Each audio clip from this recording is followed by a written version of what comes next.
What's up? What's up? What's up, everyone? How y'all doing tonight? Give me 1 second. Let me know if my mic is good. Let me know if I'm loud and clear. Let me know if I'm good to go. The ref must be Alabama A&M alone. Y'all are funny. Wipe your feet at the door. You good? All right. All right. Yeah, make sure y'all hit that like button, subscribe to the channel. I appreciate y'all tuning in.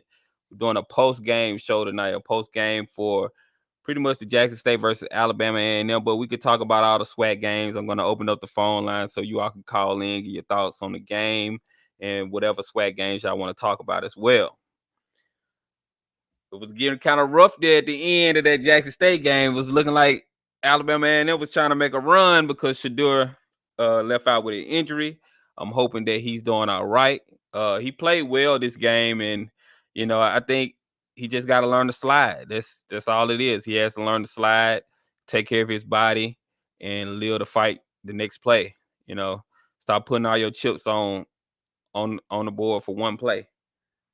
Those little 2 yards that you're getting without sliding, it's nothing in the grand scheme of things. So hopefully he's okay, and hopefully they be ready to go next week because we definitely want good representation in the Celebration Bowl because North Carolina Central is already waiting for the opponent for the SWAC.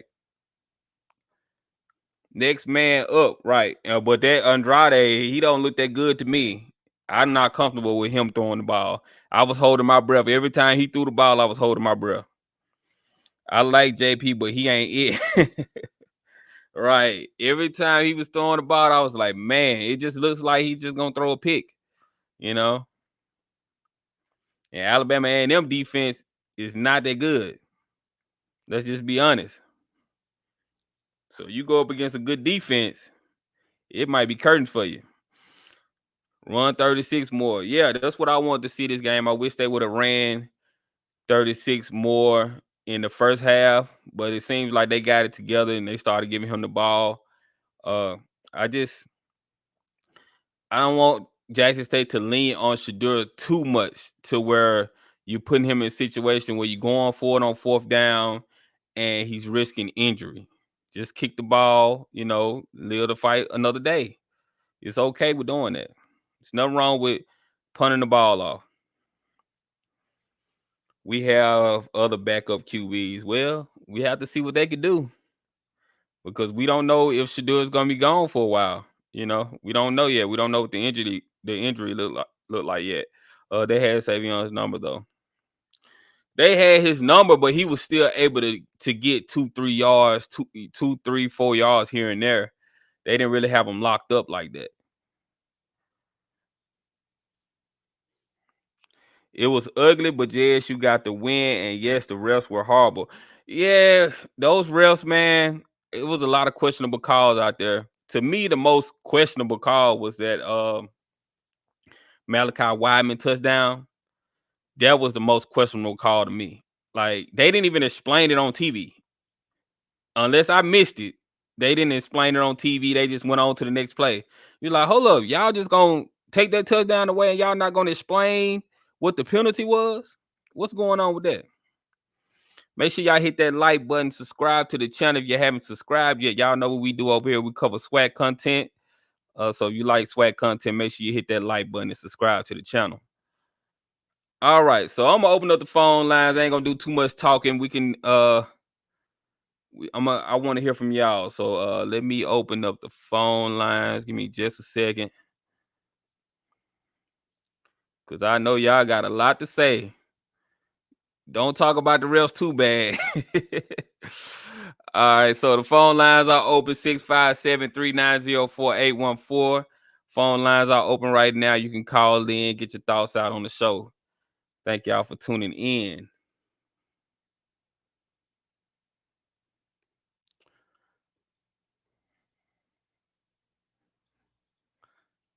The fumble recovery touch was crazy. Our linebackers are allergic to contact. Jack State offense have no situational awareness. What the hell did they find these refs? Yeah, everybody been complaining about the refs, man. Everybody's been complaining. We need to have. I don't know how they can fix that though. Y'all gonna have to call into the SWAC office and complain. Maybe the commissioner will do something about it. We pass the ball no matter what. We can't handle power backs. Yeah, man. Alabama A&M running backs, those some big boys. They got some big boys running that ball. I was like, man, they were whole load to get down.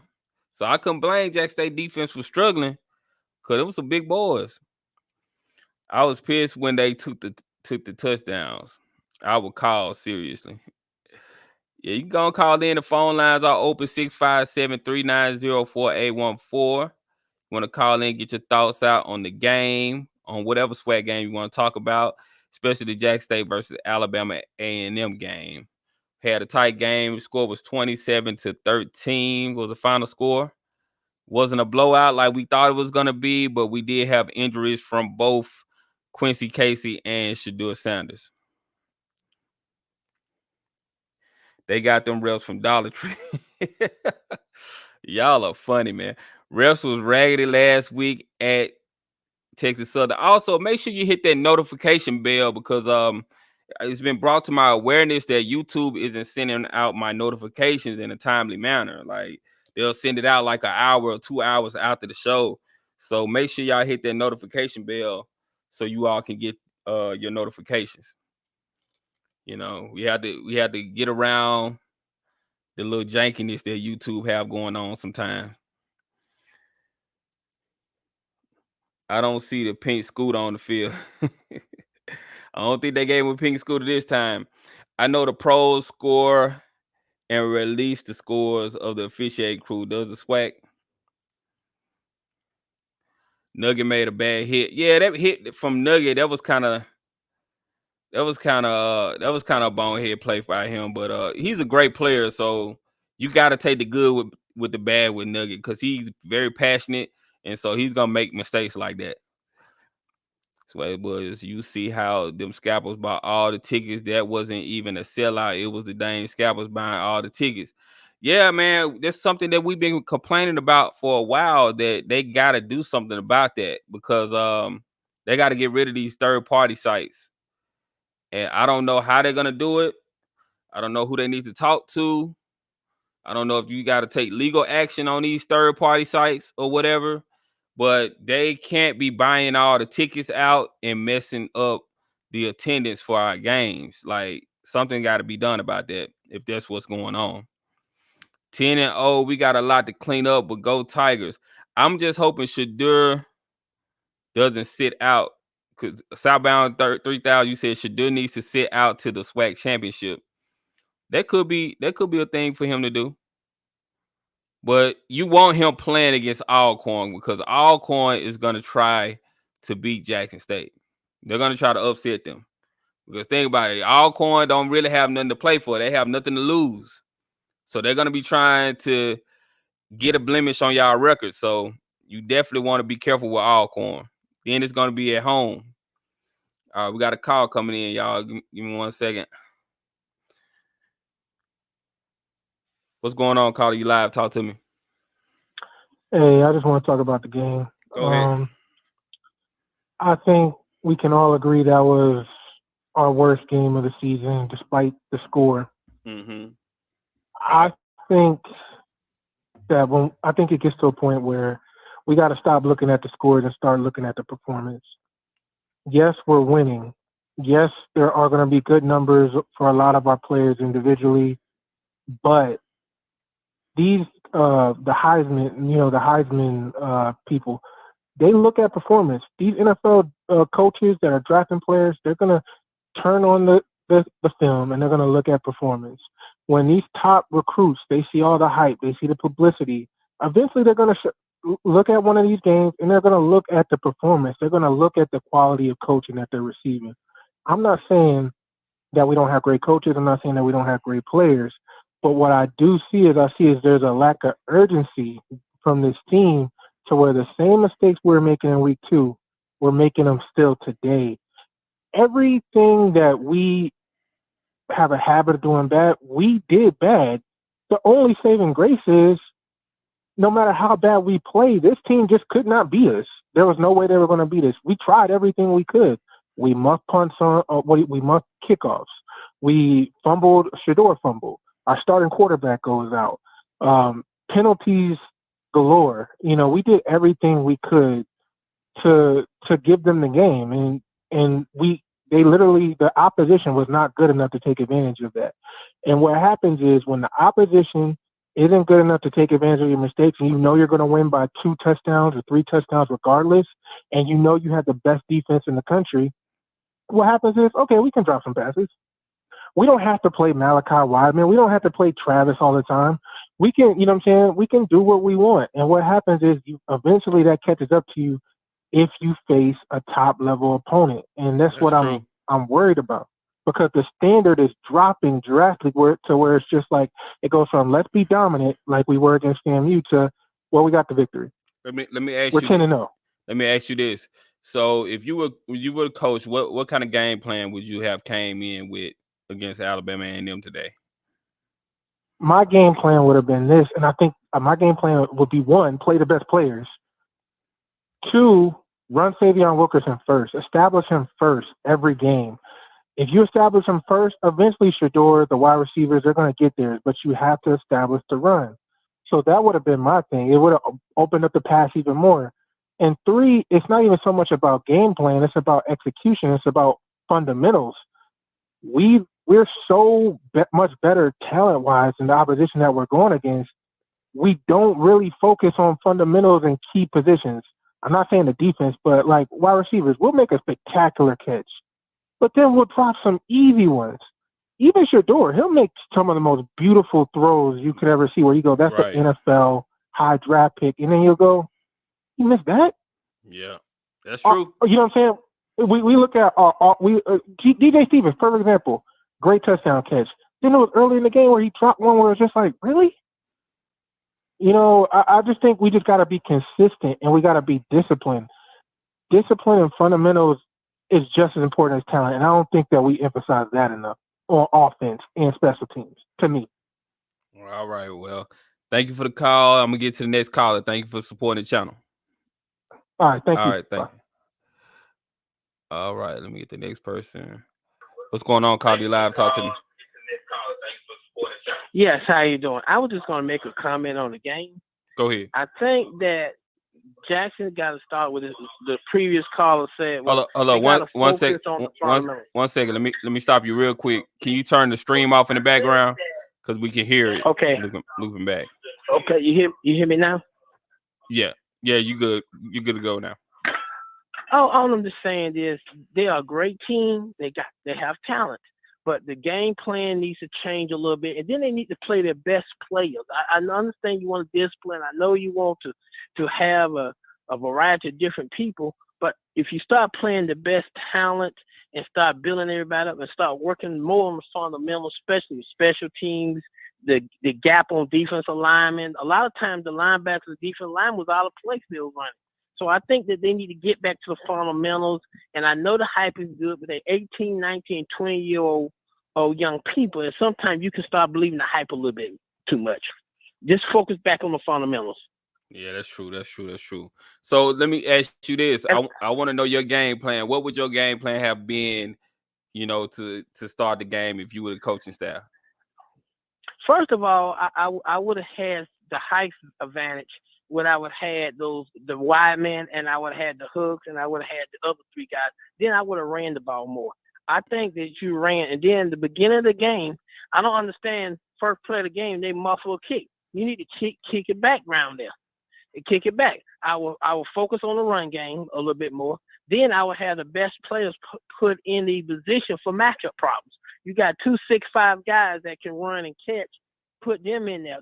Just make matchup problems. I think if they start dealing with the matchups that they have, then they can force the defense to make other changes.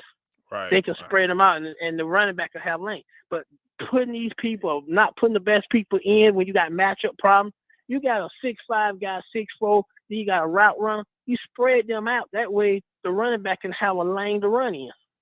That's true. because that will bring fear in him when you start throwing the ball up. And I think that's what he got to start focusing back on. All right, all right. Well, thank you for the call. I'm gonna get to the next caller. Thank you for your input.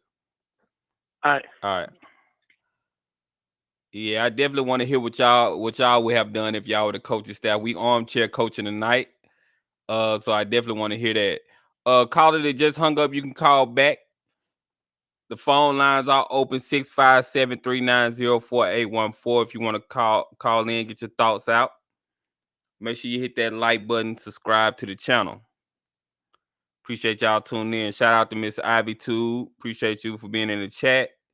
Wilkerson was not being successful today. Give A&M their credit. They were able to stop Wilkerson.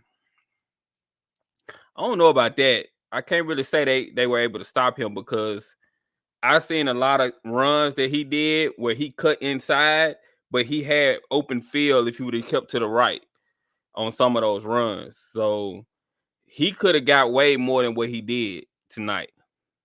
I definitely think you have a place the best matchups on the field too. Coach Ricard is losing his mind right about now. Who coming out the West? It's probably gonna be Prairie View. Prairie View won again. And I think Prairie View won, so they're gonna come out the West. I'm pretty sure that. We got a call coming in. Hold on, y'all, just a second. What's going on, Carter? You live? Talk to me. What's going on, SWAC? Hey, what's up? Ain't nothing. Look, on the game tonight, I think what I saw from the game was at the very beginning and throughout the game, their focus was not there. And I just believe I need to attribute that to Coach Prime not being there the first part of the week for the practice. Mm. Some about that disciplinary when he's there all the time. And then when he gone, the players make light of that. And it was obvious the whole game they was not focused enough to play the type ball game that they used to play. Mm. That's true. And if I had to do anything different, I would have ran Wilkerson before the end of the first quarter to establish that running game. That you can have a more balanced offense. You know, Shador not gonna win this Heisman Trophy. You know, let him go, let the team just go and be a team now and stop trying to pad stat and get him in position to be a Heisman Trophy. He's already got visibility because he's an excellent player. But go and play ball the way ball need to be played. Yeah, I agree with you on that. So when it comes to the game plan, do you think they were right to go with the air raid in the beginning? Because I feel like they thought Alabama A&M was going to try to go after the run today early. So they wanted to throw the ball instead of running the ball because, they ran the ball so much last game. And then I think Coach Prime is big on seeing the other team's weaknesses. So he probably seen that, against throwing attack, they're weak. So we're just going to expose that. The way they lined their defense up, they were stacking the box, 7, 8, 9 men in the box. So you had to throw the ball. Yeah. But I think at some point, of course, they never did run it enough to loosen them up. So, they had to throw the ball because of the way they were playing defense. And Shador was very successful with it. He didn't have a lot of yards, but he had some big-time touchdown throws, But the penalties, and I think the referees were awful for both sides. Rhythm could never be established on either side of the ball for either team because there was just absolutely too many flags. Some was very warranted, like the one Nugget had, but there were just a lot of calls that I thought was we couldn't really tell the way that ESPN Plus was showing the game. You never heard the referee what he was calling, and you could tell what down it was. They would have first down when it was third or fourth down. It was, quite a frustration trying to watch it. Yeah, so the down clock or whatever you want to call it, it was out on my side. I didn't really see anything on. I didn't really see them change the downs like that. Sometimes they did, and sometimes they didn't. Well, we couldn't see it on TV either. Okay, yeah. A lot of times they figured to punt the ball, and the thing still got down marker, got first or second down. So it was just crazy trying to watch it. But I just thought Jackson State was not focused, wasn't playing. Coach, now you got to get A&M credit. They played extremely hard. They you did. know, so that makes a difference too. When you are everybody Super Bowl, you know, you got to bring your best game most of the time to look good. Now you might still win on talent, but the other teams they turning the dogs loose on you too now. So it ain't like Jackson State was just sitting back letting them do what they want to do. They took it with those big running backs. Right. Well, I appreciate the call. Let me get to the other callers. Thank you for calling. All right, SWAC, appreciate it. All right, let me get to the next person. What's going on, caller? You live? Talk to me. What's good? How you doing? Doing good. Chilling. Just wanted to just comment on Travis Hunter. I see he's getting a lot better defensively. He's definitely locked down. I think he did a really good job in the game. And the little wrinkles they have him, with him on offense, like that wide receiver pitch, I think that is a really good pickup. And I think probably not this year, but next year, you're really going to see him emerge. And I think they're going to be even stronger. That's all I had to say. All right. Thank you for the call, Mr. Ford. I'm gonna get these other calls real quick, and then I'm gonna get you on. Give me 1 second, Mr. Ford. What's going on, caller? You live? Talk to me. Hello, caller. You live? Talk to me. Hello, caller. You live? Can you hear me? Yeah. I Can you hear me? Yeah, I can hear you now. All right. It's T Nose calling from Cincinnati. I just want to speak on the game. Shout out to Jackson Cincinnati. State. Go ahead. Appreciate it. Me personally, I mean, the refereeing is really like atrocious, bro. I don't understand that interception. If it was a pick, we should have got that at the 20. At least looked at it. The fumble, after the fumble, we got a holding call, and it was just no pass interferences. Every time it seemed like Jackson State made a big play, they found a penalty. Yeah. And it's kind of carried over from even last week to me personally. And just on the play calling part of it, you got to get a ball to the running back, Wilkerson. I know Shador's the man, but yeah, they should have opened them up with that Wilkerson. Yeah, that Shane Hook's pass interference, no call, that was ridiculous. That was one of the most egregious calls of the game, because it was clear on camera, plain as day, that he hooked his arm and kept him from getting his arm up to catch the ball. And this referee is standing right there, and you say you don't see that? I mean, that's part of you guys' job, the line rep, is to watch that. Yeah. But I mean, yeah, I just think I don't know if something personal. Is Deion talking too much? So probably talking too much. So now they're trying to. I don't know, but that's all I got, bro. And they just got to get a ball to Wilkerson a little bit more. They're gonna have to now. Shador down. Yeah. Hopefully he'll be all right. Thank you for the call. Yes, sir. Thank you. Right. All right. What's going on, caller? You live? Talk to me. Hey, SWAC, it's LOL. What's going on? What's going on, LOL? Okay. I love my JSU. I really do. But the third and fourth quarter was really disappointing. The way Coach Deion was really coaching the third and fourth quarter. I have a problem with that, because that's not how we want to really look when it comes to a Power 5. I don't know what was going on there in the fourth and third quarter. I mean, it just didn't look right. And I felt like Wilkerson should have been in the game. I'm not sure why they didn't utilize him, because it just served as a disadvantage. But overall, I mean, a win is a win. But at the end of the day, I think we really need to clean up. I think a caller mentioned that we really need to clean up how we're, actually being disciplined and coached, because I don't know if you were watching the third and fourth quarter. You probably was. I didn't see anything extravagant about that. I just felt like it really needs to be some kind of discipline or something. And Wilkerson, they don't need to keep him out. They really need to keep him in the game. What do you think about that? Well, yeah, I mean, I would like to see him just take majority of the snaps for the running back position throughout the game. I think he is, but they still try to get Sante Marshall in a lot. I think what Shadur is doing is great. He's running the offense great. He's making great throws.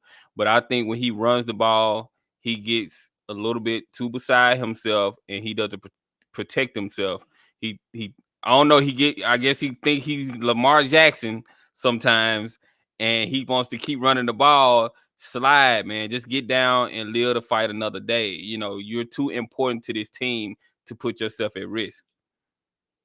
Right. But then also, I don't know what it is, but it didn't look right today. I mean, this game, coachable, it didn't look right. It didn't look, I mean, I can't even find the words, but I'm thinking like, really, if we were to play a Power 5, I wouldn't want to see what I saw in the third and fourth quarter. Yeah. Honestly, I'm just keeping it 100, and I love them. I'm just keeping it 100. Honestly, the Power 5 talk, I don't see that right now. I mean, I think we have the talent, but it has to gel right, and the consistency has to be there to even think about going up against a Power 5 team. You know, that's right. That's but just I'm my saying, opinion. I'm not saying that we're going to play them now. I'm just saying the coaching for this game was off for the third and fourth quarter. Now, if somebody can prove me wrong, go ahead. But what I was looking at, it just wasn't right. You know, play your players that are good players. I mean, play the talented players up front.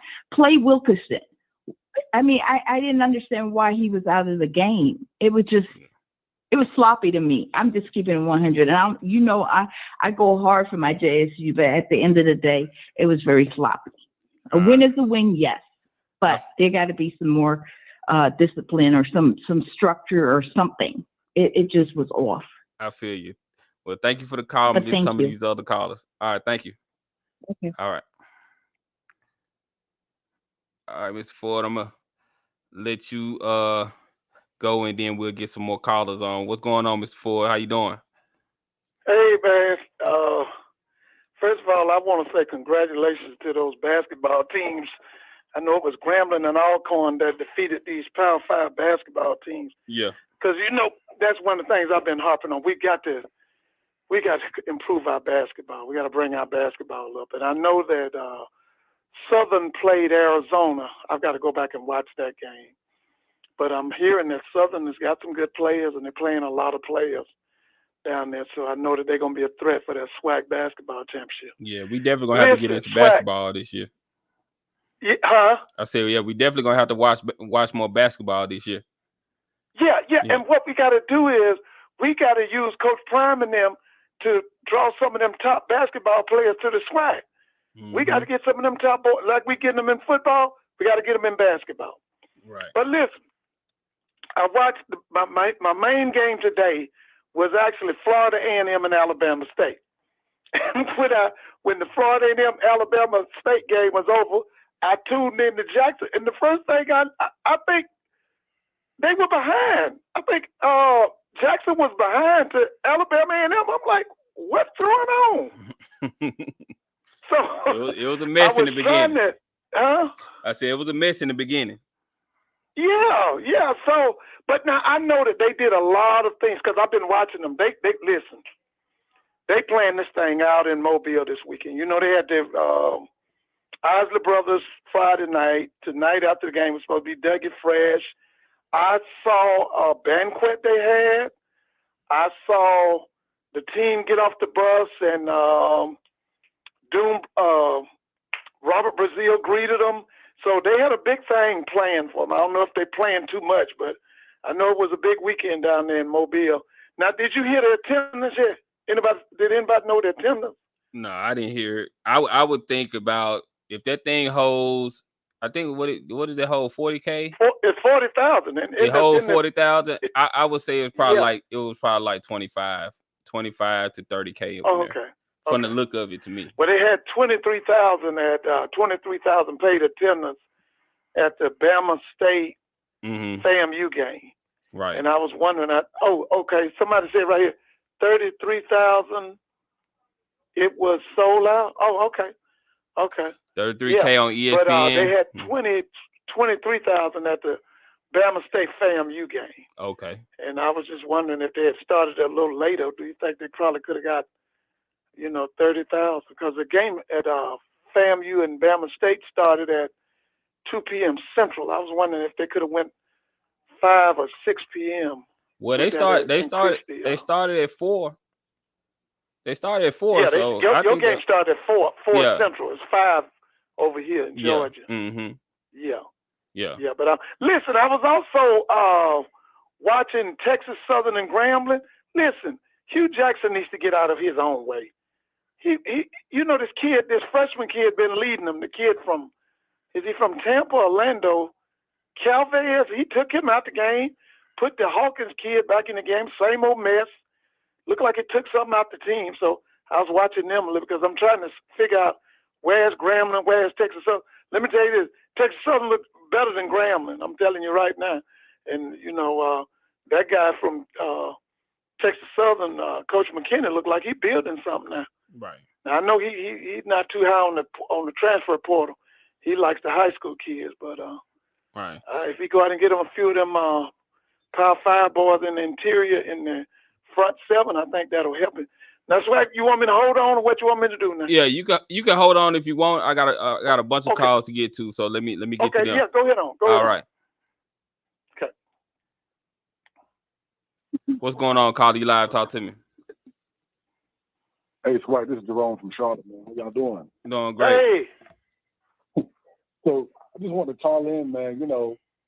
Just from my vantage point, Jackson State was not that undisciplined, man. Like, that had to be the worst officiated game. And I'm not saying that because I'm a JSU alum. Right. But how is it that every touchdown that Jackson got in the first half, almost every touchdown, there was a flag thrown? Like, Jackson State had 3 touchdowns called back during the first half. Like, halftime score should have been 42-10. Okay. There was one specific touchdown that was called back. I think it was Shane Hooks, and they threw a flag, but they never actually said what happened. Like, that was Malachi Wideman. Wideman. Yeah. Like, the refs didn't make an announcement. The commentators. It was so weird. It was like I was in the Twilight Zone. But there was an interception by my man Travis Hunter that was called back. It was clearly an interception. Shador clearly got hit in the head. They didn't throw a flag on that. That's the play that knocked him out the game. Everything was just so weird this game. I don't know. I mean, Jackson State clearly they had a couple of mistakes, right, but they weren't as undisciplined as the refs were leading on. It was so weird that almost after every big play Jackson had, there was a flag, and I feel like in the beginning of the third quarter, that really took the kind of wind out of the sails of the team and the staff. It was kind of like, okay, what can we do? Because after every big play, there's a flag, coincidentally. So, we're 10-0. That's awesome. Definitely looking forward, to next week's game. Thoughts and prayers are definitely with Shador. I pray he's well. I think, he was able to get off the field. I think just precautionary. They didn't want to put him back in the game. But I just wanted to hear some of y'all's thoughts on how the game went. You want to go ahead? You want to go with that, Mr. Ford? Yeah. Like I said, the biggest thing for me was when I turned from the FAMU game and I saw that Jackson State, because I'm going to be honest with you, I thought during the week this would be one of them 50, 60-point games for Jackson. Right. And it just shocked me. I was like, what's going on? Because I didn't, and then I kind of was flipping in between. But, I've been around teams long enough. You're going to have them up and down games now. I know that. I know that. Now, what I did see from Maynard has got to go out and get him 2 to 3 FBS quarterbacks. See, Maynard has a sophisticated air attack, and that kid from the one that transferred from Grambling, He can't run it. And the kid from that other boy he got, that boy's a runner. And so what I'm saying about Maine is Maine got to go and get offensive lineman. He got to go and stack up in the front seven. And I'm just hoping that the president and the people at A&M will give him time, because he's going to need time. Because look like ever since he won that, remember he won that spring SWAC championship, his program has been on the decline ever since then. Yeah. So he got to go get some more personnel. Right. You know, that's what I kind of saw with him today. Yeah, I honestly feel like, you know, his coaching staff, it definitely needs to be revamped. Like, to me, he doesn't have a problem recruiting talent, because he's got a very talented ball club. It's just his staff, I don't think they can keep up with the upgraded staffs at FAMU, Jackson, Alabama State. You know, he's just clearly getting outcoached. What do you think about Bulware, his defense coordinator? Now, he brought Bulware from up North Carolina. Jerome, I'm going to get some other callers. I'm going to get you called back in later, all right? I want to say Winston-Salem or somewhere. And then he brought him down to Alabama State. What y'all think about him? You said what now, Mr. Ford? What you think about his defense coordinator? You think he needs to for Alabama A&M? You think he needs to let him go? Alabama A&M? Yeah. He brought Bulware down maybe a couple of years ago. I don't see nothing from that defense that signals that coach needs to stay. I think they need to upgrade on defense, actually.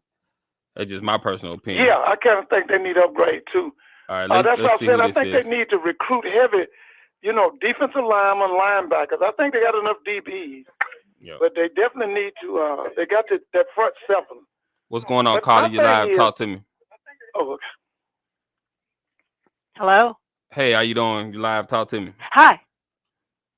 Hi there. Thank you so much for taking my call. I'm loving this conversation, and I am a JSU alumni. And first of all, I want to say that I am praying for Shedeur and all the other players that were escorted off of the field due to injury. So just praying that they will all, you know, recuperate and get well. And but my question is, I'm just curious. I'm not a football connoisseur, but I'm just curious.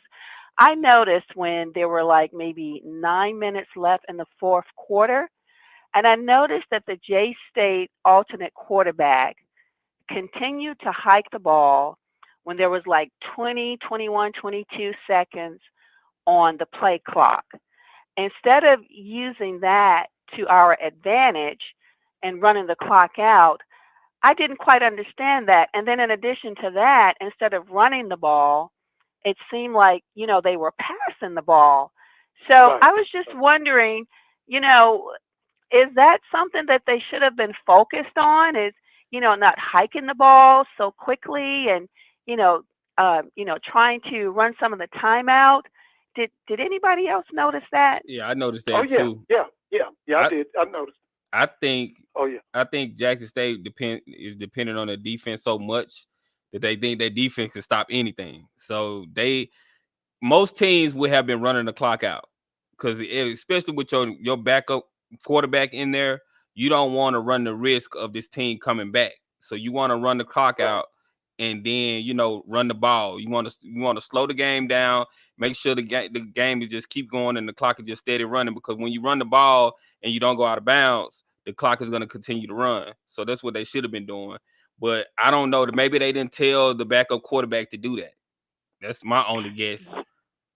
Yeah, that's what I was thinking too, because I noticed, like, I think when we got down to maybe 3 minutes left, I noticed that the quarterback was hiking it when it was like maybe 4 or 3 seconds left on the play clock. So I thought, okay, maybe now somebody has finally said, okay, don't hike it so quickly. So I was just curious. Again, I'm not a football connoisseur, but I was just wondering if anybody else noticed that. So thank you for your feedback. I think it was a good observation. It's basically, to be honest with what I saw, they were trying to run the score. They were trying to score. Yeah. I don't get that. Let's see who this is. What's going on, Caller? You live. Talk to me. Hey, bro. What's going on? Ain't nothing. I want to speak about the Jackson game. Yeah, go ahead. There was a lack of some discipline going on, but the lady caller was right. The discipline not there. What I don't understand is this: Stevens catch a lot. The tight end catch a lot of passes when he get the ball. He's not used enough. They don't. Last week they used the bunch play where they brought in 2 or 3 tight ends. They didn't do that this week. A lot of times you can't keep going to the same players. Go to who's open. And if Stevens can move you down the field, then you can go long or you can go in the flat. Then the running going to open up for Wilkins and anyone else. But the play calling is predictable. It's bad. It's too inconsistent. So I understand Barloni, he is a passing offensive player, coach. But the thing is, they have too many weapons to be stagnated. And when you got inclement weather and bad weather and wind blowing, your tight end and running game, that's when they come in. And they're not making that adjustment. And I seen the same kind of behavior going into the Celebration Bowl last year. The same kind of behavior like they on the slide. You got to straighten this behavior, and you got to get consistent before you go to that SWAC Bowl, or you'll get the same results. Because you can't underestimate no one. And North Carolina Central, you can't take them lightly. Yeah. It's a different speed. It's a different speed. I agree with you on that. I think Shadu is at his best when he has at least one tight end on the field. When 86 is on the field, I think it gives him more weapons. But you're right. If you just always just running that spread offense of the 4 wide receiver, your play calling can get stagnated because you start doing the same things over and over. One of the evolutions of the games that I have hated is that they got rid of the fullback, and a lot of these teams have gotten rid of that tight end. And I hate, especially getting rid of the tight end, because see, to be honest with you, I like the 7 offensive linemen. When you got 5, you got the center, the 2 guards, 2 tackles, and 2 tight ends, or 1 tight end. But to me, that's a real weak line when you're just depending on just 5 offensive linemen. So I agree with you on that. Now, I do love tight ends. I love coaching them. I really like tight ends. And that's one of Johnson's problems. They don't use their tight ends enough in that red zone. They don't. Correct. Now, you see how Stevens, when he came in, the first play, I think it was Daniel, they overthrew. Stevens come right in and run the same play, but he get the touchdown. Right. When number 9 was coming off the end, Stevens should have been there. Once Stevens made contact with the number 9, then he stepped off the line and turn around. That's 3 to 4 or 5 yards. You would have moved the chains. And then you could bootleg the options. When number 9's coming in, that's where the bootleg the options come in to your tight end. The chat is saying, and this is basic football. Yeah. The chat are asking, are you cornersports.net? Everybody wants that 5. I mean, not 5, but they want the 4 wide receivers. Because to me, that's also been one of FAMU's problems too, with not utilizing their tight end. I don't think that's him, y'all. But they had a kid came from Marshall with a tight end. They used him good in that FAMU game. To me, they haven't really used him since. They don't use them. Yeah. They had them on the field last week. They had 2 or 3 tight ends on what you call the bunch play. But they don't use them when your tight ends, if you use your tight ends going to open up your offense. Now it's easy for you to go down the field. It's easy to go down the field through Hooks and Daniels and these other guys because why? They got to stop the tight end. They got to stop the running back. Now pick your poison. But when you're predictable, you're just going to run down the field. Let's put 8 on the field. If we get 3 incompletions, then he out. And that's what happened today. It's bad weather, so you got to run the ball tight end play. The tight end sometimes got to be the leading receiver. You can't go to the same receiver. That's football. Yeah. Right. And you take the onus off Shador Sanders. He don't have to do too much if you get rid of the ball. Now he's hurt based off of bad play calling. And then it was a cheap hit. The ref seen it. So JSU playing against 19 people when they play. Right. They got to understand that. Right. A lot of people don't like JSU success because they don't like Dion. But don't take it out on the kids, but that's what they're doing. And it's shown on the football field. Last week, they let the guy rough him up, push his head in the dirt. This week, it's the hit. But that's football.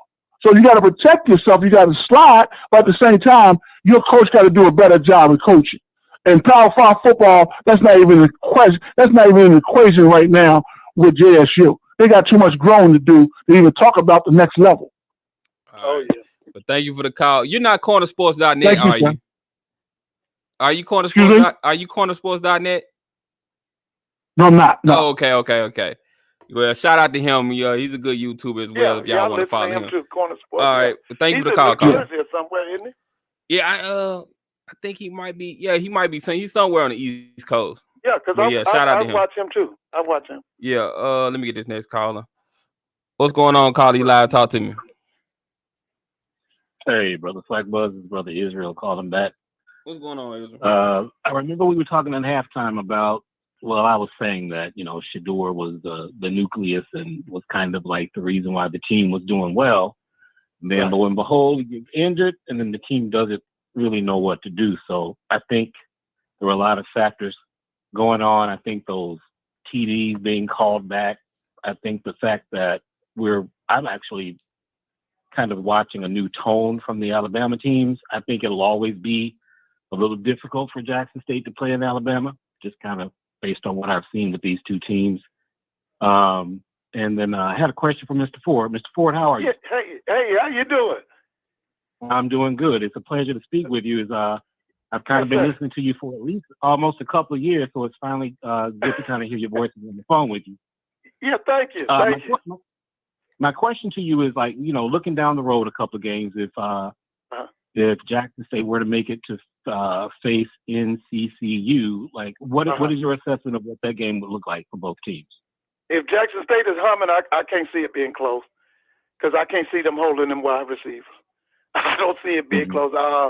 The best thing NCC could hope for is that Jackson comes in exhausted, comes in kind of tired and all that. But other than that, no.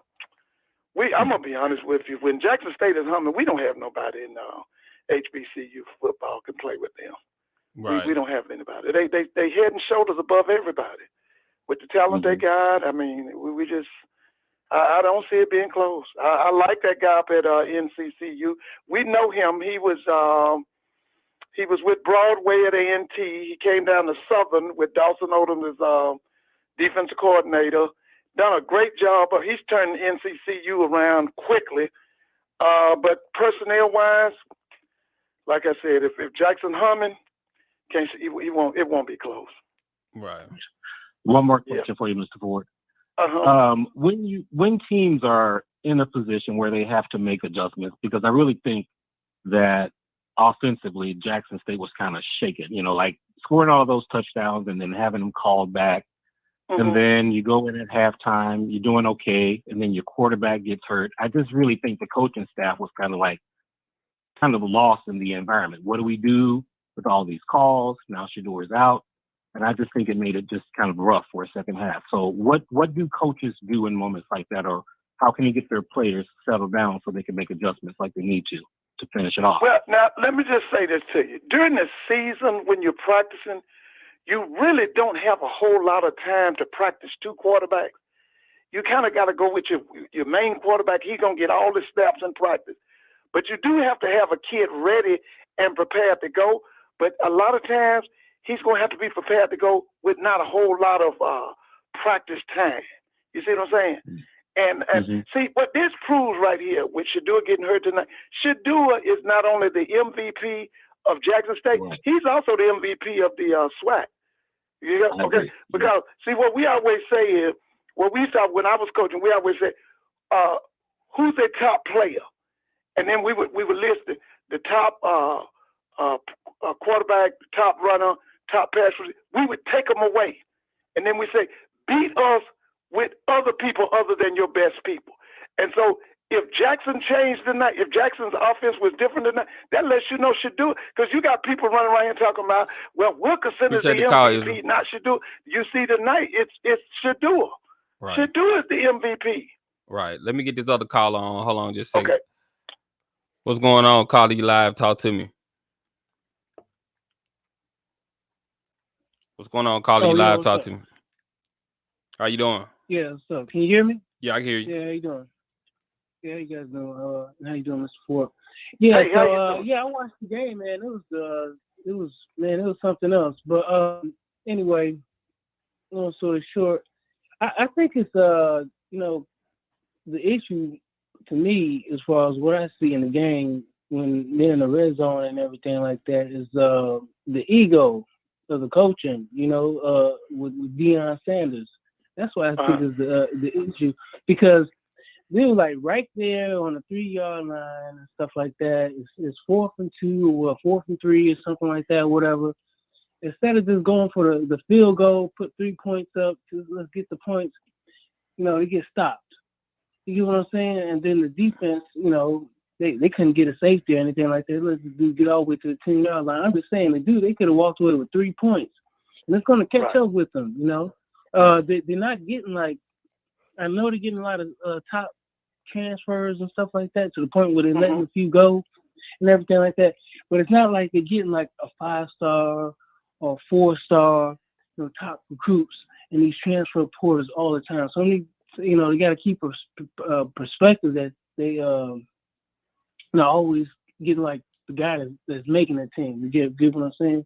So a guy that's like, oh, well, I was a starter or all ACC or SEC or something like that, and I wanted to just go to Jackson State to contribute. Sometimes they're getting a guy that's out making a cut. I mean, they cut a few guys themselves.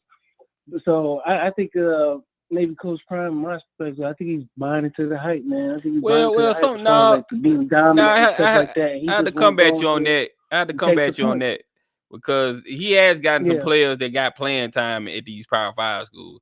Like that guy, True Thompson, he actually played at Florida State. He wasn't a bench warmer. Oh, yeah. True's from Georgia. Yeah.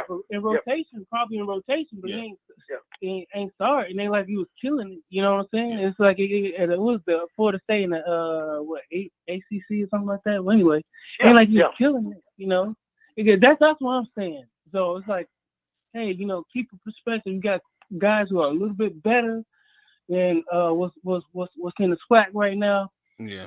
Take the points.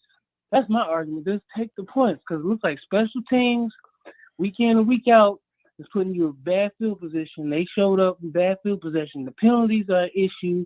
Everything that's an issue is showing up constantly week in and week out. And you can't keep taking them chances, relying on that defense.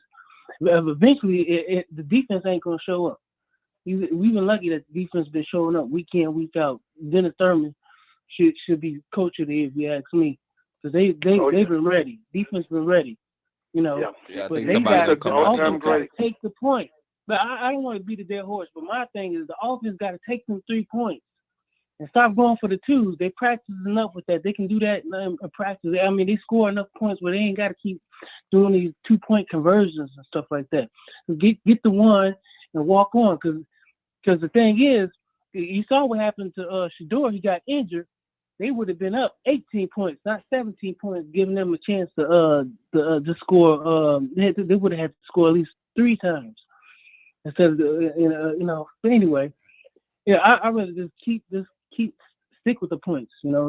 Get what the team gives you. You know what I'm saying? That's what Alabama State did when they played Alabama A&M.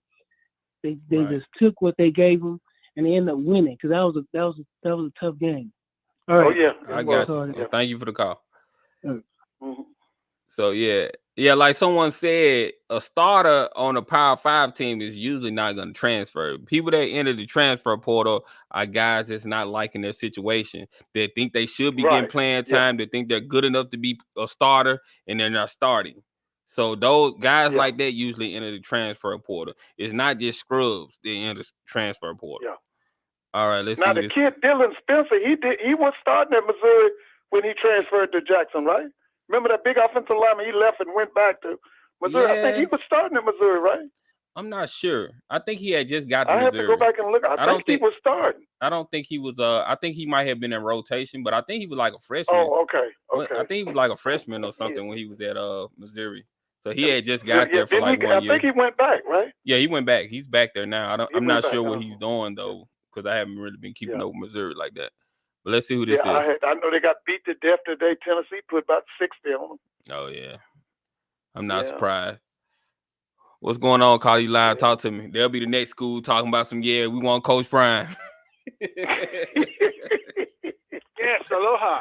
Calling to point out one fact that was early in the game that set the tone for the rest of the game, and that was on the kickoff return that went for a touchdown. That one block in the back set back the whole team until it could gather its senses and say, we're going to lose this game. I've coached. I know you cannot say it enough times. Do not hit the man from the blind side without your head and half of your body protruding forward. The referee is right there. And I've never seen the last two games more missed bad calls against Jackson State. Right. Terrible officiating. Terrible. And take it to the players acting stupid.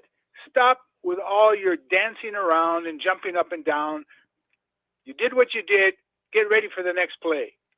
That team that they played today came to kick ass, and it did. And maybe it was a good wake-up call that they're disrespecting Coach Prime, especially his two sons with their mimicking and the rest of that stuff, that in the next few games that are left, that the other teams are going to be looking forward to whipping Jackson State's butt and then claiming themselves as the champion of the SWAC. As Coach Prime says, who is WAC if not I'm WAC, but we are SWAC? Thank you for listening. I hope everything goes well with you. Be blessed. All right. Thank you for the call. All right. Have a great night. He said, who is whack if I ain't whack? All right, Colin. Shout out to you. Shout out to you. I'm glad the SWAC is really getting out there to everybody. Oh, so yeah, you know, I'm loving it. So it's all good. I was just about to click on you, caller 205. You can call back. I'll get you on the show. I was just clicking on you. Oh Lord. Real of course said he from Auburn. That dude was hilarious. What did I just listen to? That officiating crew was the same one from the Celebration Bowl. The head official is so incompetent. Oh wow. Well, Jackson you know, State the better be latest out careful. of Auburn is they're gonna name a coach in 2 weeks, isn't it? I think it's 2 weeks they're gonna name a coach, so we can stop hearing all that Auburn talk. Oh yeah. Yeah. I think they're gonna get I think they're trying to get Lane Kiffin though. I think that's what they're gonna try to do. Yeah, now Lane wants a lot of money. From what I hear, Lane wants the same money that Nick Saban is getting. He wants that same money. And they probably gonna pay him too. 7.5, I think now. I'm base salary. He wants 11, I think. He wants 10 or 11. Yeah. What's going on, Carly Live? 10 or Talk to 11 me. million. What's going on, Carly Live? Talk to me. What's going on, man? Hey, how you doing? All right, man. I got a lot to say, but I'm gonna shorten it up. To me, man, this game here was horrible. It was horrible because couldn't neither team get in a rhythm because it was so many penalties, and right. I felt like they was on their side, like, cause I'm like every time Jack State did something big, they always kept calling the flag. I said I told myself this: Deion got to start understanding Alabama is not on his side. Alabama ain't on his side. The state of Alabama do not like him. So basically, we're gonna have to play clean ball. Right. Y'all, let's get the likes. Let's hold on, caller, 1 second. Let's get the likes up, y'all. We got over 560 people in here. We only got 180 likes. Let's try to get the likes up. Appreciate y'all tuning in. But go ahead, caller. But yeah, man. But another thing I want to say though, I want them to start using different wide receiver core. Like, it's like basically we go with a small front than just being dominant. Like, you got Quay Davis just sitting on the bench. He get in. You know, he get a first down every time he touch the ball when he do get in. But I'm like, you need to use him more. He a bigger receiver. Like, I just feel like he just. So who would you start? Who would you start? at wide receiver? On my outside, I got Shane Hooks, Quay Davis on my outside. I got Willie Gaines. I got Willie Gaines and Kevin in my slot. I got Stevens for my tight end. You know, Shador quarterback, Wilkerson running back. So But you want to put Wideman? So you want to start Wideman over Davis? That's why I was saying it's gonna be hard. Like I say, I think Shane is a better route runner overall. Wide receiver, he's better overall than Malachi Wideman. Malachi Wideman would beat you deep. So I use him like when Shane get tired, you know what I'm saying?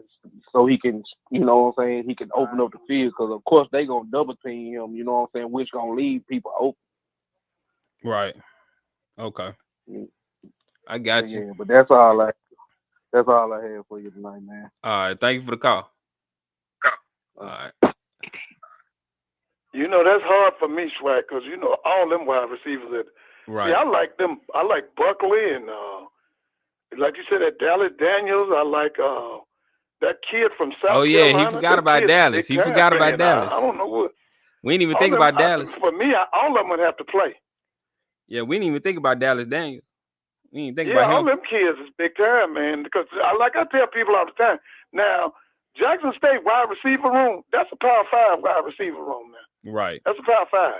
Mm-hmm. Yeah, I mean, they got receive, like he said, but now he right. That Quay Davis to me, from the stuff I've seen on tape, that boy is something else now. Right. But all of them cats, for me, I would play them all. It would be situations. I just believe that Shador is better when he has one or two tight ends on the field. I just think he's better. Right. Let's see who's calling. Hold on just a second, Mr. Ford. Okay. What's going on, Carly Live? Talk to me. Hey, hi, this is Sabrina out of Atlanta. And I just wanted to say I enjoyed the game tonight. It was really good. I was very devastated by what happened to Shador. Broke my heart. Yeah. I just hope that he is doing well and he's able to come back. I don't even care if he comes back this year. I just want him to come back strong next year, to be honest with you. But I would like for them to win, as much as they possibly can. But, I'm more concerned with his future, unfortunately. But other than that, I just thought it was really good. I thought Hunter did very well. I thought he really looked very sharp tonight. I haven't seen him look like that. I've heard he looked like that. So that was my first time seeing him truly shine. I was very proud of him. I like Hooks. I think he's doing really, really well.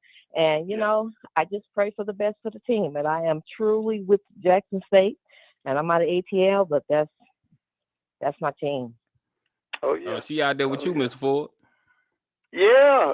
Now, I'm in Ben Hill. Where are you? Oh, Noonan. Oh, yeah, you Coweta County. Yeah.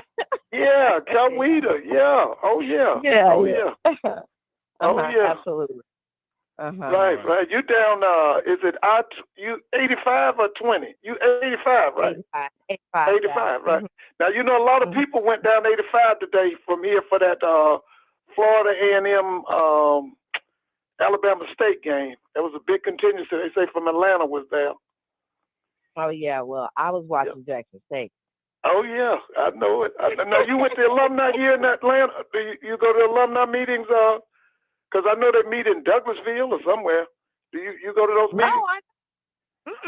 No, I'm by way of Texas. I just I live here now. Okay. Yes. I'm just, and that being said, that explains, my affection that I have for Shador because I'm actually from Dallas. So yeah. I watched those babies, and I just wish them well. Yeah. Well, I appreciate the call. I'm gonna get to some other callers. Thank you for calling, sister. All right. Thank you. All right. Let's see who's next. What's going on, Carly Live? Talk to me. How you doing, sir? Seen the game today. Calling out of Cali? I'm a fan of this art. Huh? You calling out of Cali? Yes, sir. Calling out of California, San Francisco, man. All right. Shout out to San Francisco. Yeah, man. Big support. I just came down to Jackson, in Georgia last year, and it was pretty nice, man. But I just want to say, today I seen some spark out of Alabama A&M. They came with it. I just wish they would have held their head a little high the whole game, so they could have gave Jackson a little more run for their money. But they did give them a run for their money for what it was worth, though. Yeah. Oh yeah. If they wouldn't have let Jackson State stop them on their fourth down, I can't remember what time it was. I know it was in the fourth quarter. They let Jackson I State think stop that them second on. half, right at the end of the second half. You talking about? Yeah, it was. I want to say it was the beginning of the fourth quarter. They let Jackson State stop them on fourth down, but they would have scored. If they would have scored, they would have had it 20-27. Then we really would have seen what Jackson State was made of then if they went down one score. If they was only down one score. So it really got tight then. For sure that, because I seen the maturity of what Prime Time put in his kids when Shedeur made his decision to run and how he runs. Like, he don't run like normal quarterbacks that break out the backfield. He run like he know what he want to do. Like, he plays just real professional for a youngster, and I really respect that, man. So it's a blessing. Yeah, he's well trained. He's well trained. Just got to protect himself. That's all. Once he figure that out, he'll be a all-star, well, a superstar. Well, he's already a superstar, but he'll be even more polished in his game. Right. So shouts out to Alabama A&M, shouts out to JSU, shouts out to Mississippi Valley, shouts out to all HBCUs. God bless y'all, and have a great night, y'all. All right, thank you for the call. And listen, this VTY, you said Noonan ain't no ATL, it's Metro Atlanta. Noonan is Metro Atlanta. That's VTY. You said Noonan ain't no Atlanta, it's Metro Atlanta. What's going on, Caller? You live? Talk to me. What's up, Sweat Buzz? What's up, Mr. Ford? This is Malachi. Hey, how you doing? Doing pretty good. So from the game and stuff, game was pretty good and stuff. Alabama A&M did give them just a tad bit run for their money. I agree with you on for what you said. Like, they weren't stopping Savion Wilkerson. They weren't stopping Savion Wilkerson all night long. Right. All night long, like people were trying on on your show trying to say they were. No, it's just he would catch a rhythm. They would change their play calling. Then it's like, but no, they wasn't stopping Savion Wilkerson. He was getting at least 4 yards to 6 yards to carry. Right. I'm gonna say this. I don't feel that, just like one of the other callers, I don't feel that the best wide receivers are on the field. I feel like Malachi Wideman needs to be out there more, because to me, it seemed like, people, if you play a person last year, you know what they can do.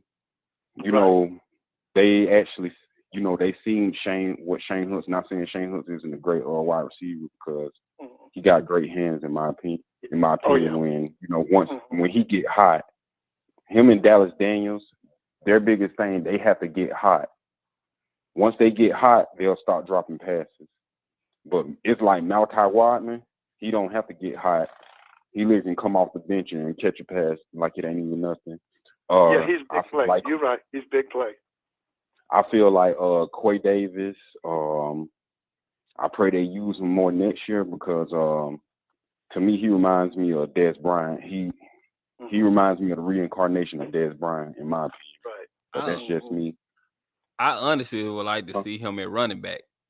I know he probably don't want to do it, but I think his body and his speed, I think he could be a great running back for Jackson State when Wilkerson leaves. But he I know can do anything, Swag. Yeah, I mean, I've looked at his highlights. He can do anything. You want to know what? You might be right and stuff, because he's around. How tall is Quay Davis? Like 6 foot 1. Yeah. He about 6'2", 6'1" or 6'2", I think. Yeah, he's somewhere in there. Yeah, I think he's around 6'1". He would remind. To me, he'll be another T.J. Yeldon, in my opinion. Yeah. But for Jackson State, The officiating, you was right about something else. The officiating, when Malachi White caught that touchdown, they didn't explain anything. They just waved that touchdown off. I was like, so y'all gonna explain why they got that? Why y'all gave them that flag? Y'all took the touchdown off. They didn't even explain it. So yeah, it was bad officiating, and something that I've been wanting to say for the longest. If it's something that I realized, if every SWAC team play PWIs, and I don't mean the Power Five schools. I'm talking about the FCS PWIs. If they played them like how they played Jackson State, their records would be a whole lot better, because for some reason when they play FCS PWIs, we don't do well in that. But as soon as it's time to play Deion Sanders, they pulling out all the stops. Yeah, it's about bragging rights. Yeah. They trying to beat Jackson State. Don't you know, if they beat Jackson State, that team is gonna be able to brag all year until they play them again. And do you know all the publicity they Oh gonna yeah, get? I know that's true, because boy, when South Carolina State beat Jackson State, oh my goodness. They had the largest freshman class in 20 years, I think, because of that game.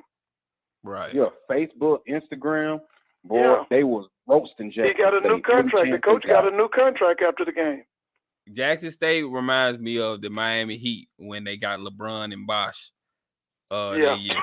Oh yeah. When they were traveling all around, everybody, the sorriest teams in the NBA was giving them fits because they was trying to beat them. Everybody was trying to beat the Eagles. Everybody was trying to beat them.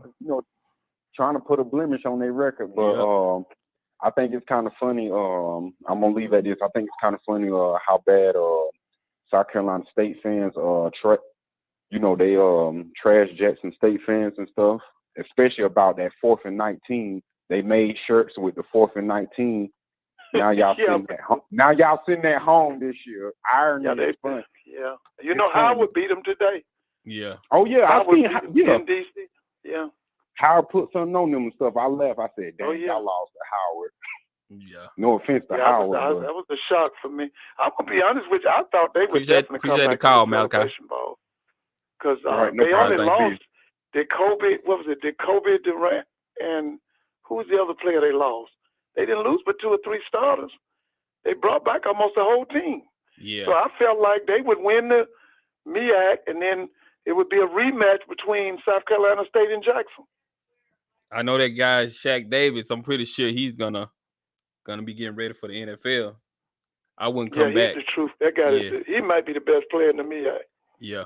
That guy can go, man. Yeah, he's definitely gonna be playing on Sundays. This game. So the phone lines are open, y'all. If y'all want to call in, 657-390-4814. I know I had a few people hang up.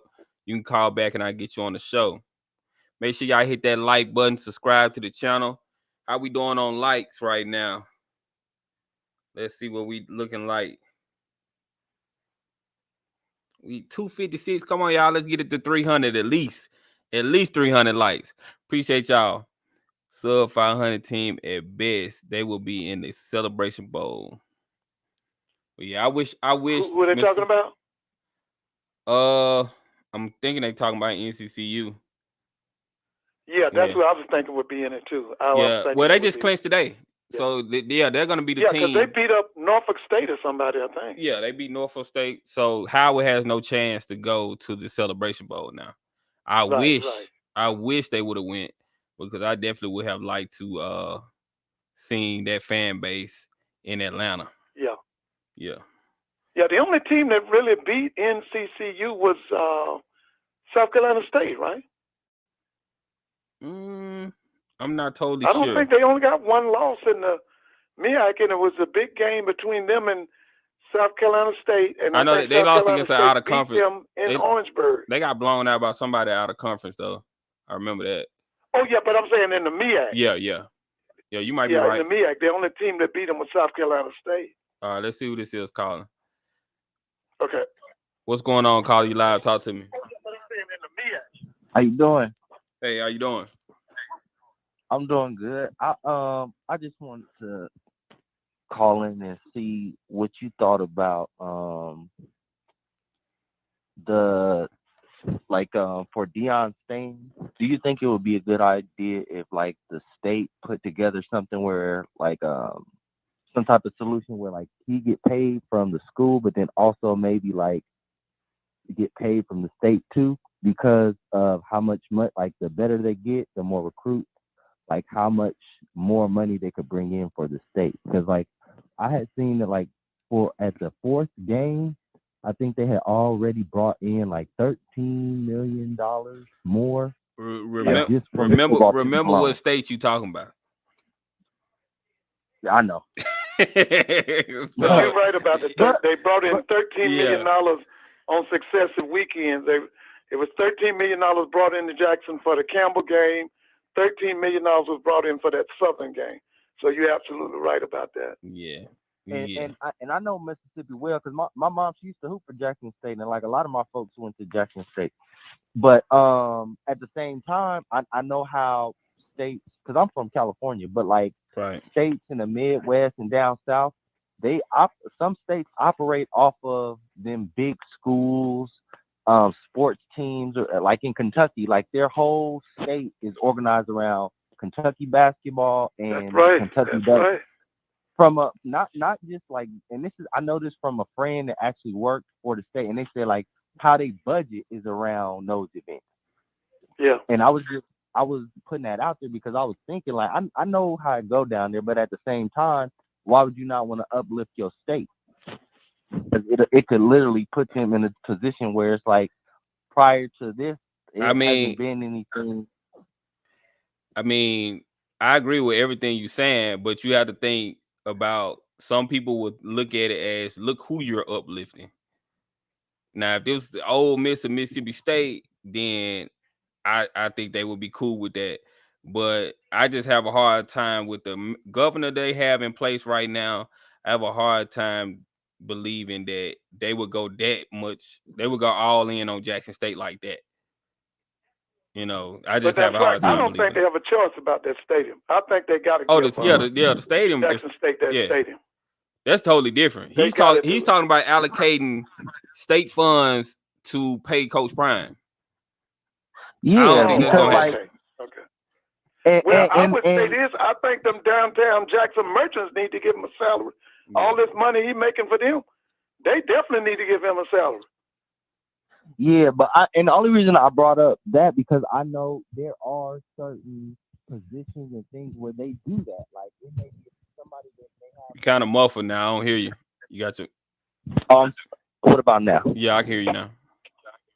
I was just saying that because I know in certain situations, certain professionals, they do allocate money because of, certain circumstances. And I feel like this would be one of them situations where it would be like not just the school, but like the state. It's not even about just everyone would benefit. Just like you were saying, the merchants, it's just as many white business owners as it is black business owners that benefit from Jackson State.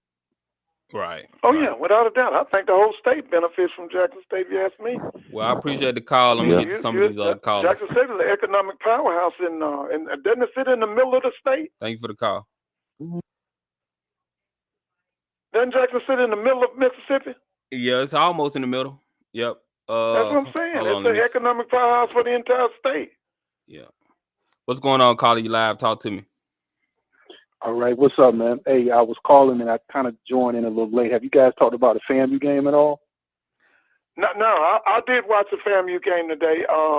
Okay. I just want to say to the Alabama State people, I just hope y'all please tell the president, the AD, and the coach that y'all can't have this offense coordinator. This man is ridiculous. Listen, that guy wouldn't be good if they sent him back to a high school. I got high school friends who coaches could teach him something. Wow. They have no direction on that offense at Alabama State. Now, that defense is good, okay? Now, something Fam did today I really like, and that was they played Isaiah Land standing up. Usually when they play him, his hand is in the dirt. But the way he passed for us today, standing up, and as a linebacker, I really like. That was a great adjustment by that defensive staff. We've been screaming for that for the beginning of the year. to let him do this more of a spy on third down. You got to move the guy around. You can't let him stay on the same side he can pick. But this is the thing, Mr. Ford. I played at FAMU back in the 80s. I'm going to tell you like this, man. Sean Gillum. What's your name? Sean Gillum. I know. Wait a minute. You were a safety? No, fullback. Yeah, I remember. Okay, now what was your year? What year did you came out? 86 to 90. You played for Ken Rock. So you were there when Coach Walter Highsmith and them was down there. Yeah, all them was there. Yes, sir. Big Conrad Heyman. Yes, sir. Yeah, I know you. Mr. Ford know 36. everybody. What was your number? 36, yes, sir. Yeah, I remember you. Yes, sir. Well, this is the thing that was so disappointing was I love Coach Simmons, and I think he's a great human being. I think he's a great leader. But it's starting to become painfully obvious that he's not growing as a clock manager. It was totally embarrassed to see how we were constantly given deep field position. Sometimes, the entire second half was spent on Alabama State side, and we only had 2 points that the defense got for us, and was going. And like I say, you get the punt block. You knew something was going to happen, but just to have the ball with a minute and like 5 seconds left. All you got to do is run the ball and run the clock out. We go into a kneel down position on first down, then come back and pass the ball. Man, this is almost like Jackson State 2018 when we tried to run a play and the clock ran out on us. Yeah, to actually try to pass the doggone ball. Now the clock stops. We give them the ball back, and they still had a chance to win the game. That was the most embarrassing thing I think I've ever seen, man, for a coach to be on this level and to be talked about, all this week as being a candidate for a USF, group of 5 coaching.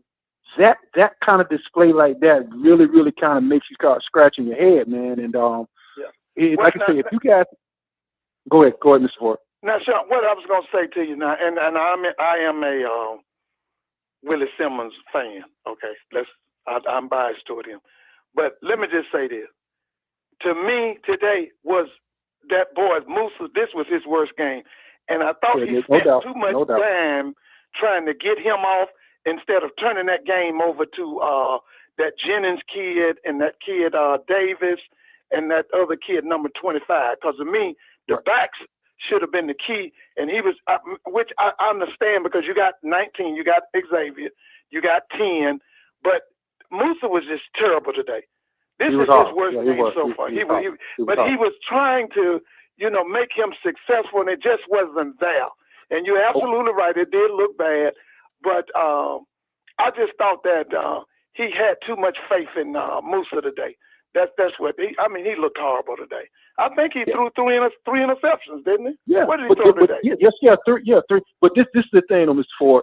If you see that your quarterback is struggling like that, and they're putting pressure on you, you got to now start going with quick, get the ball out of his hands quicker, so that he's not sitting there, trying to, and he's locked in on one receiver. Thank God that Sheree saved us on that and got a good pass, and, scored on that. But I'm gonna be honest with you, man. We're not a playoff team. And I was a little, Mr. Ford, when you said it last week, I was a little bothered with you saying that. No, not. We're just really seeing it. No, if we were to play a good FCS team, we'll get beat to death. It was just to a point where it was just predictable play calling. First down will always be an RPO that they can just pretty much pin the ears back and come.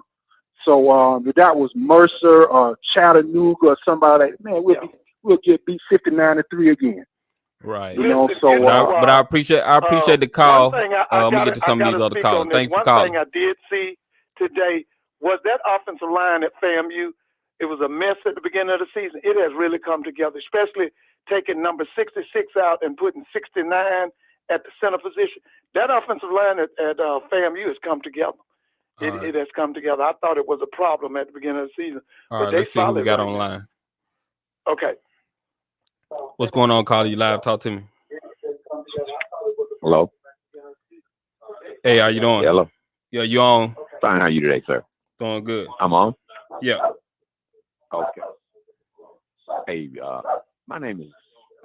Hey, hello. Yeah, you might Hi. want to My name- turn the stream off in the background so you won't be answering the stream instead of what's on the phone. Okay, I'm turning my TV down now. Yeah. Okay. I'm originally Jackson, Mississippi. I'm in Atlanta, Georgia. I went to Utica Junior College in Jackson State back in the 70s, 80s. Right. And this question I'm pose out here is same question I posed to W.C. Gordon back in 79, 80. When we had good leads and not so good leads, we would go for 2-point conversion. So I asked him the question, we got such great place kickers, why don't we use them? And I never got a good answer. So I'm asking that question now about Marvin. We got a great place kicker. Right. Not saying we have substantial leads, but we have leads. We know we can get that PAT, and we're going for these 2-point conversion. And it's getting kind of confusion when we know we got an all SWAC kicker, right? And we're not utilizing, and eventually we're gonna need him. Yeah, you're correct. But now I'm gonna tell you something. Dion is very unorthodox, or Prime is unorthodox when that comes about. He knows how much talent he has. He knows that Jackson State's program is head and shoulders above all the other SWAC teams, and so he takes a lot of chances. That's to me why he's doing that, because he knows the kind of talent he has, and he's kind of unorthodox. He's not a guy who do the same thing over and over. So Dion is one of them kind of guys. He's gonna take chances now. He's gonna do that. But through the first 4 games, we utilized Mata, and I think in one game he did like 3 field games. I mean, he really was a game changer for us, and it seemed like he. Oh yeah. And he had Player of the Week a time or two, but it seemed like he's not being utilized. That was my only question. Why aren't we? I understand Dion's unorthodox style. Yeah. But we got a game changer in there that we're not utilizing. Well, you're absolutely correct. Now he's from the Atlanta area. He's from Buford. Oh, yeah. He's from Buford. He went to Buford High School. He was if he wasn't a 5, he might have been a 4-star. He was a big pickup for Jackson. He really was. Really, we got to use that pickup. I mean, but I know, and I agree with you on unorthodox style of play calling and what have you. But I'm just wondering why he's not more into the PATs, not necessarily field goal, but the PATs. Oh yeah. Point out touchdown. So right. Oh yeah. Yeah. I think Man, he I just appreciate you trying to calling. run up the score. To your show, brother. All right, thank you for calling. Thank you. All right. Thank you. All right, let's see. What's going on, Carly? Live, talk to me. Hey, what's going on, SWAC Buzz? It's Matthew from Minneapolis. How you doing, Mr. Ford? What's going on? Hey, how you doing? You say you calling from Indianapolis? Minneapolis. Minneapolis. Oh, Minneapolis, okay. yeah. Oh yeah, Minneapolis. Oh yeah. Shout out to Minnesota. Okay. Yeah. So, JSU alumni trying to hold it down. There's some things about our personnel, right, that really kind of doesn't make too much sense to me, right? And the injury report, I wish, I know in college football they keep it secretive, but I wish we knew what was going on with John Huggins.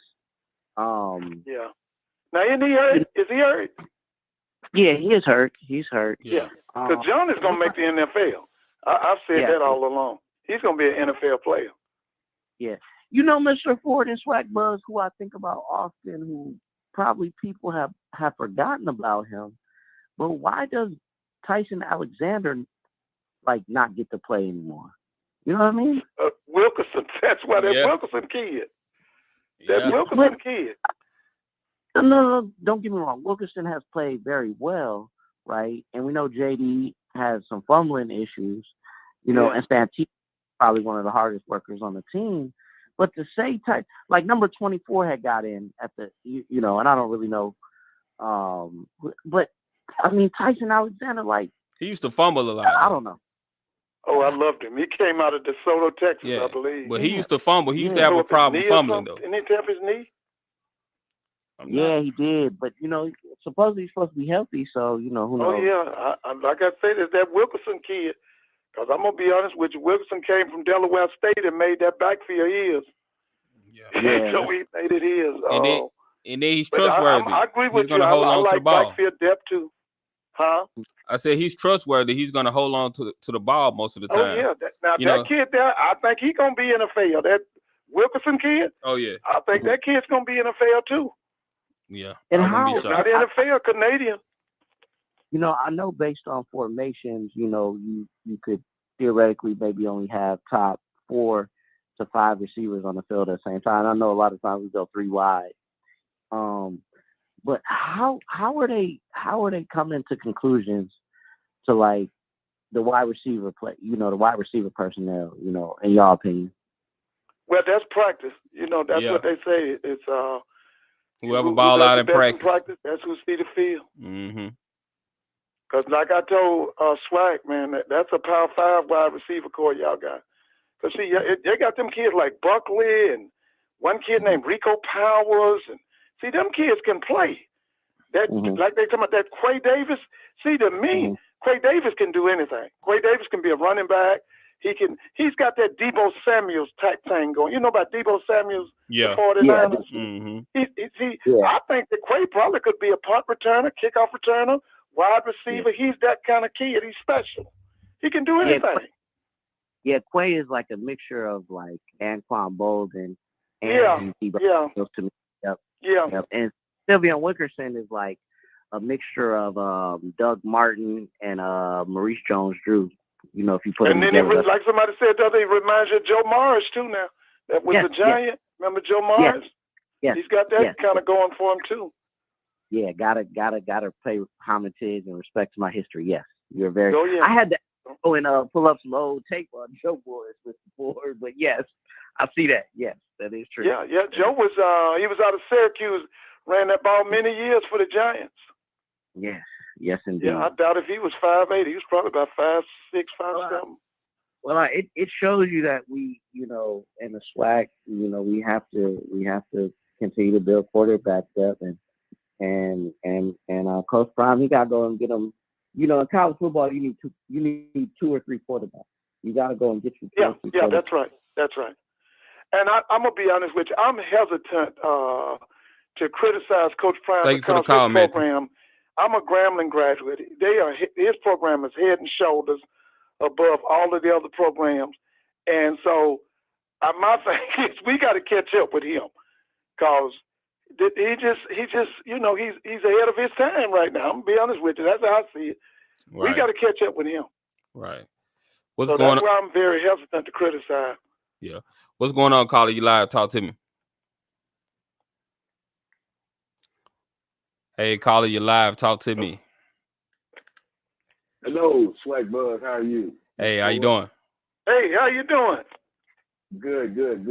I got a quick question. We got Alcorn State next week. Right. My question is, if Shador is not 100%, do you potentially take that L and keep Shador out for the SWAC championship and the Celebration Bowl? Or if he's about 75%, do you go ahead and play him to keep that? I can't see Shador not playing in that game. Listen, I can't see Shador not playing. This is Alcorn now. This is homeboy. This is Lorman, Mississippi, in the state. Bitter rivalry between Jackson and Alcorn. I can't see him not playing. Yeah. I can't see it. Unless they keep him him out. I know he might have gotten hurt tonight, but he's gonna play. Yeah. He's gonna play. And no, they ain't taking no L from. You think that Dion, with that ego he got, want to hear them people at Alcorn's mouth the rest of the year? Ain't no way. Because they listen. Alcorn would remind him every day. They probably fly a plane over his house. Let him know we beat you. You ain't lying, Miss Ford. They ready. I was thinking the same thing. I was just wondering, man. I don't know, man. If he's 65-70%, do we still play him? Oh, he's playing. Listen, Shador is playing Saturday. But here's my thing about Saturday. I think they set a new attendance record at Alcorn Stadium. I think they do 35. Maybe if the fire marshals let them in, they might do 35,000. I think they set a new record with. This is Coach Prime's first time coming to the reservation. You know the crowd that's coming down there from Jackson. Oh yeah. And then the people from Alcorn are going to already be there. Right. I'm thinking 35 to 40,000. I think, and probably more than that outside the stadium. Yeah, I think he's gonna play Shedeur though. I don't see Shedeur sitting out. I ain't no way they're gonna keep Shedeur out that game. No way. Unless he really, really hurt. Somebody said I think Shedeur was more hurt that he lost the ball than him being physically injured. Oh yeah. Yeah, he'll play. I think what time's that game next week? Isn't that a 2 o'clock, 3 o'clock game? What time's that game? Probably like 2 o'clock. Listen, he'll be right there, ready to take the first snap. And I'm ready. I'm ready to see it. I'm ready to see it. Yeah. Thanks very much. Appreciate it. All right. Thank you, Carl. Okay. All right. All right, Mr. Ford, you want to go and close us out? Listen, we got a big one coming up. I know we had a good time this week. You know, we got the big one is Alcorn versus Alcorn is entertaining Jackson State. I got to get the time on that, but I know that it's ESPN Plus, I believe. Okay, then in Florida we got Florida A&M versus Bethune-Cookman in Orlando. World Camping Stadium, you know, that's probably going to be 50,000 to 60,000. Who else we got next week? We got a big schedule next week. Next week is rivalry week, so. That's right. That's rivalry. So listen, I had a great time today watching my HBCUs play. I'm going to have an even bigger time next week. Okay, and then I'm going to be out of school for Thanksgiving. So listen, look forward and enjoyed everybody tonight and hopefully, now when you can SWAC, when I need to look out for you? When you coming back? Probably middle of the week, or Tuesday, Monday. Wednesday. Now I know Monday I'm gonna come on and talk about the Black Panther movie. So me and a lot of the people that listen to the channel, they want to talk about the movie. So I'm giving everybody a chance to see the movie this weekend, and then Monday we'll talk about it. All right. Okay. But yeah, I'll be back on SWAC by Wednesday. But I'll be dropping videos here and there. Wednesday now. All right, thank you. Okay, y'all have a great night now. All right. Bye-bye. All right, we got another call. Let me get that one and see who this is. Who is this? What's going on, caller? You live? Talk to me. Hey, good evening. How are you all doing? Just got in from a combined A&M Jackson State gathering for our alumnus of JSU. However, earlier you had a caller that talked about they should have taken the 3 points. What happens if you look at the data, he does that quite often whenever he's within the 20-yard line if they have fourth down, and they may or may not make it, right? But consequentially, what happens is that the opposing team then will have to travel 80 yards, right? Mm-hmm. So a lot of times it's really a win-win for him because it happens. If you think about it, he does it often, just like on the 2-point conversion. You know, he's dealing with a different analysis, right? Right. Moreover, each week, I don't know whom will drop Shedeur pass. Shedeur is the real deal. Yet someone on his team drops an open pass, not even covered. So, you know, Dion the other day was asked a question, and he said he has an analysis person that denotes everything about each player. And he indicated that they had stated that had these players caught Shedeur passes, he would be close to 90%. You know, the injury or the concussion or the knockout, he got up and walked away to me. But I think he realized it looked like he didn't know what to do. It looked like, I better slide. Oh, maybe I can get that extra yardage, you know? And, you know, the linebackers are tough. And I remember Vincent Young at Texas when Oklahoma waxed him. He thought that he can take on a linebacker. I remember when RG3, when he played for Washington, he thought he could take on a linebacker. Yeah, you ever seen what them linebackers look like? Yeah. You don't take them on. But Jackson State, Dion said, you know, he has his guys in there. His defense mimic him. Right. I don't know where he chose these guys from, but they don't look like the guys from last year. Anyway, I'm going to land and let someone else call in. All right. All right. Thank you for the call. All right. I'm going to get this call right here. 713. We got somebody from Texas calling. What's going on? Call you live. Talk to me. Yes, sir. I'm from Texas, but I'm J State all the way, man. I really think something has to be done about these referees. I hate to sound like I'm complaining, but especially that play where A&M threw the ball behind the line of scrimmage. It was clearly behind the line of scrimmage. And our dude, 23, I think that's his number 23, picked it up and ran it for the score. How do you call that incomplete pass? I mean, bro, the referees, man, it has to be some type of review or something that goes on, because it really seemed like they were trying to keep A&M in the game but thankfully A&M didn't have no quarterback to really put them over the top. But I was looking at the other like the touchdown that Malachi would have had. That one was called back for some penalty, and then the microphones wasn't even on for the refs to really say what the penalty was. I still couldn't figure out what the penalty was when from the touchdown that Malachi caught. Yeah. So I'm like, man, all right, That's the one I've been are complaining these about. refs getting? What you said? I said that's the one I've been complaining about, because we didn't know what the call was or anything.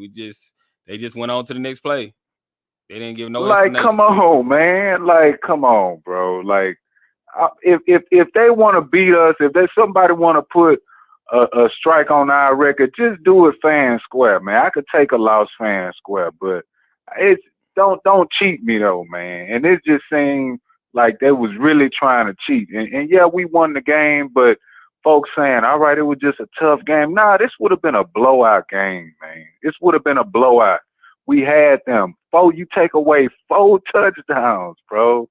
No, I ain't with that. And I hope that the SWAC office can really address the officiating, because it's not just this game. Everybody complaining about the officiating. I hope the SWAC could do something about it. But we 10-0, you know, that I'm happy about that. But I wonder if Prime would say something about this in his post-game interview. I don't know if he would get fined or what, but this is ridiculous, bro. It's ridiculous. That's all I had to say. I didn't want to seem like I'm complaining, but this was just too obvious. Yeah. This game, it did it for me. Like I said, when he threw that ball behind the line of scrimmage and they called that incomplete, man, no respectable officiating crew would have did that. And that's all I got to say. But I like what you're doing, bro. Keep up the good work, my man. All right. Thank you for the call. All right. Yeah, they definitely got to do something about the officiating. But that was the post-game show tonight. I'll be back probably middle of the week, Wednesday, with another live. I'll be dropping other videos, SWAC content-related videos soon. Here we go. Somebody else calling. Look who this is. Let's see who this is. Oh, I know who this is. What's going on, Call You Live? Talk to me. What's going on, Buzz? It's Gabe from Memphis. What's going on, Gabe? Calling in late. You know how you do.